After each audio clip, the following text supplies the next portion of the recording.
Hello दोस्तों, आप सभी का फिर से स्वागत है मेरे इस YouTube channel the Dark nights में। आज मैं आप लोगों के लिए लेके आया हूँ कुछ ऐसी डरावनी कहानियाँ जिसे सुनकर आप भी काँप उठेंगे।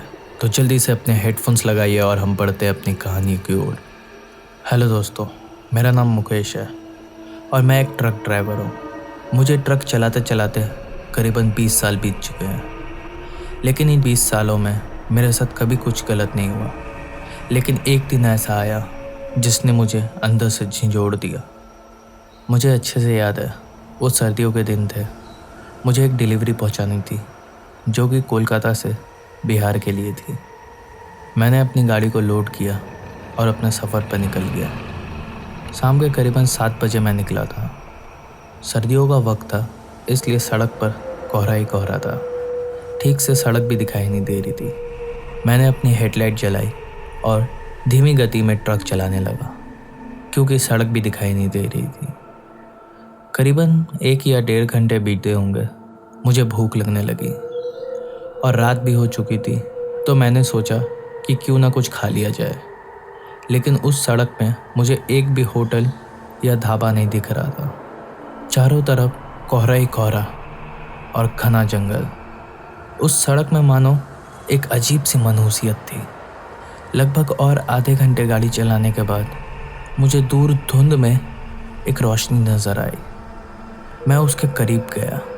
करीब जाकर मैंने देखा कि वो तो एक ढाबा है। मैंने सोचा क्यों ना यहीं खा लिया जाए, क्या पता आगे कोई और ढाबा मिले या ना मिले। मैंने जैसे ही अपना ट्रक उस ढाबे के पास रोका, वो ढाबे का मालिक मेरी ओर देखा और मुस्कुराने लगा।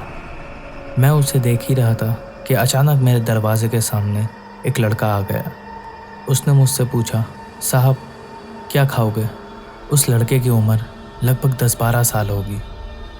मैं भी ट्रक से उतरा और जाके ढाबे के पास चारपाई पे बैठ गया। वो लड़का मेरे पास फिर आया और बोला, साहब क्या खाइएगा? आपने बताया नहीं। मैंने उसे कहा, रोटी और थोड़ा सा मीट लिया। वो लड़का चुपचाप चला गया, लेकिन वो ढाबे का मालिक अब भी मुझे देखकर मुस्कुरा रहा था। इतने में वो लड़का खाना लेकर आ गया और मैंने भी खाना शुरू कर दिया। मैंने जैसे ही पहला निवाला अपने मुंह में रखा, मुझे एक अजीब सी बदबू लगने लगी और उस मीट का स्वाद भी अजीब था। तो मैंने उस लड़के से पूछा कि इस मीट में क्या डाला है जो इसका स्वाद अजीब है? ये मुझे ठीक नहीं लग रहा है, इसे बदल कर दूसरा लेकर आओ। वो लड़का मेरी ओर आया और मुझे घूरने लगा और एक भारी आवाज़ में मुझसे कहा, यहाँ यही मिलता है और तुम्हें अब यही खाना पड़ेगा। फिर वो वहाँ से चला गया। वो ढाबे का मालिक अब भी मुझे ही देख रहा था।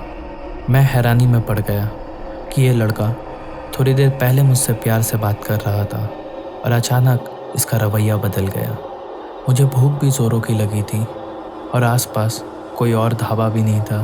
तो मैंने सोचा जैसा भी हो खाकर जल्द से जल्द अपने सफ़र पर निकल जाता हूँ, क्योंकि मुझे डिलीवरी भी पहुँचानी थी। और जैसे ही मैंने अगला निवाला उठाने के लिए अपना हाथ उस बर्तन में डाला, वैसे ही मैंने देखा कि जिस बर्तन में थोड़ी देर पहले मैं मीट खा रहा था, अब उस बर्तन में किसी इंसान का कटा हुआ हाथ है। मैं एकदम से डर गया और वहीं खड़ा हो गया। इतने में ही जो ढाबे का मालिक मुझे देख रहा था, वो मुझे देखकर ज़ोर ज़ोर से हंसने लगा और वो लड़का भी मुझे देखकर ज़ोर ज़ोर से हंसने लगा और एकदम से दोनों के चेहरे बदलने लगे। उन दोनों के चेहरे एकदम गल चुके थे, या मानो कहीं कहीं से हड्डियाँ दिखाई दे रही थी और कहीं कहीं से मांस लटक रहे थे। मैं ये सब देखकर डर से कांपने लगा। अब वो ढाबे का मालिक ढाबे से बाहर आया और जिस बर्तन में कटा हुआ हाथ था, उसने उस हाथ को उठाया और अपने हाथ में लगा लिया। इसका मतलब थोड़ी देर पहले मैं उसी मालिक का गला हुआ हाथ खा रहा था। ये सब देखकर मैं बहुत ही ज़्यादा डर चुका था और मुझे तो लगा आज की रात मेरे लिए आखिरी रात होगी और वो दोनों मुझे कच्चा चबा जाएंगे। वो दोनों हंसते हुए मेरी ओर बढ़ने लगे और मैं डर से काँप रहा था। अचानक पता नहीं कहाँ से मेरे अंदर जीने की इच्छा फिर से जाग गई और मैं वहाँ से हिम्मत जुटाकर भागा। भागते भागते मैं अपने ट्रक के पास आया और जल्दी से अपने ट्रक के अंदर जाकर बैठ गया और अपने ट्रक को स्टार्ट करने लगा। घबराहट के कारण मैं अपना ट्रक भी स्टार्ट नहीं कर पा रहा था। करीबन 2-3 बार कोशिश करने के बाद आखिरकार मेरा ट्रक स्टार्ट हो गया और मैं अपने ट्रक को तेज़ी से भगाते हुए वहाँ से निकल गया। लेकिन थोड़ी दूर आगे बढ़ने के बाद मुझे वो ढाबा सड़क के किनारे फिर नज़र आया, लेकिन इस बार मैंने अपनी ट्रक को नहीं रोका और तेज़ी से वहाँ से भगाने लगा। लेकिन थोड़ी देर के बाद वो ढाबा मुझे बार बार सड़क के किनारे नज़र आ रहा था और अब मैं समझ चुका था मैं इन भूतों के जाल में फंस चुका हूँ और मैं एक ही सड़क में बार बार गोल गोल घूम रहा हूँ। मैंने वहाँ से निकलने की बहुत कोशिश करी, लेकिन मैं वहाँ से निकल नहीं पा रहा था। मुझे लगभग 1 घंटे हो चुके थे एक ही सड़क में गोल गोल घूमते हुए। थोड़ी देर के बाद मेरा ट्रक मुझसे बेकाबू होने लगा। मैंने बहुत कोशिश करी अपने ट्रक को सड़क में रखने की और सीधा चलाने की, लेकिन यूँ मानो मेरे ट्रक को कोई और काबू कर रहा था और रफ्तार भी अपने आप बढ़ती जा रही थी। उसके थोड़ी ही देर के बाद मेरा ट्रक एक बड़े से पेड़ से जाकर ज़ोरदार टक्कर खाया और इसके बाद मुझे कुछ याद नहीं। अगले दिन मेरी आँख अस्पताल में खुली और थोड़ी पूछताछ करने पर मुझे पता चला मैं वहीं के आसपास के गांव वालों को बेहोशी के हाल में ट्रक से बाहर पड़ा हुआ मिला और उन्होंने ही मेरी मदद करी। इस घटना के बाद से मैंने ट्रक चलाना ही छोड़ दिया और एक फैक्ट्री में काम पकड़ लिया। सो दोस्तों, आप लोगों को मुकेश जी की कहानी कैसी लगी आप लोग हमें कमेंट करके ज़रूर बताएं। सो दोस्तों, अगर आप लोगों को ये कहानी पसंद आई है तो इस वीडियो को लाइक, शेयर और चैनल को सब्सक्राइब करना ना भूलें।